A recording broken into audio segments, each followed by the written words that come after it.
Сәлеметсіңдер ме балалар? Бүгін мен сендерге ақылды қарлығаштар деген ертегі оқып беремін.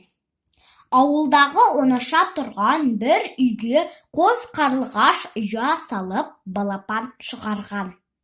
Bir күні олардың бірі әдеттегіше жем алып келіп ұяға қонды. Балапандарым, маған деп ауыздарын қайта ашып шу ете қалды. Қарлығаш әкелген жемін үлестіріп беріп, қасындағы қазыққа барып қонды.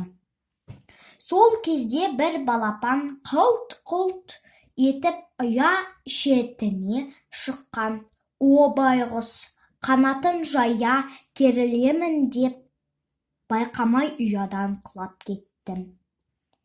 Әлгі қарлығаш лып етіп ұшып, құлаған балапанның астына қанатын тоса қойды.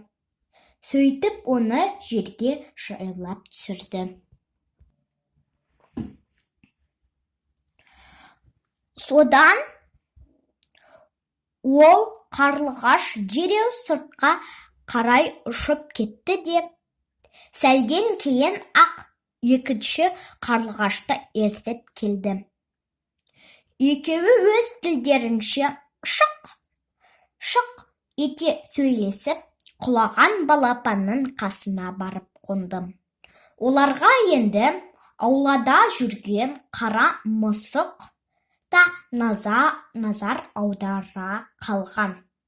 О пәле, жерде жатқан балапанды көріп, соған қарай өнмендей ұмтылды. Тіпті жақындап келіп атылуға ыңғайланды.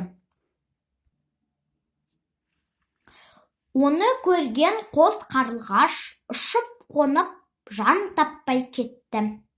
Екеуі дереу барып, құлаған балапанды екі қанатынан тістеп көтеріп әкетті де ұяға апарып салды. Жолы болмаған қара мысық оларға қарап шоқиып отырды да қалды. Енді балалар, қазір сендер өз-өздеріңді бағалайсыңдар. Егер сабақты жақсы түсініп, үй жұмысын орындай алсаңдар, мынандай смайлик. Егер үй жұмысын орындай алмай, сабақты түсініп, мәтінді түсінбесеңдер, мынандай смайлик. Және сұрақтарым бар болса, ал мүлдем түсінбесеңдер, мынандай смайлик. Үй жұмысы осы ертегіні мазмұндап беру. Көріскенше сау болыңдар, күн жақсы болсын.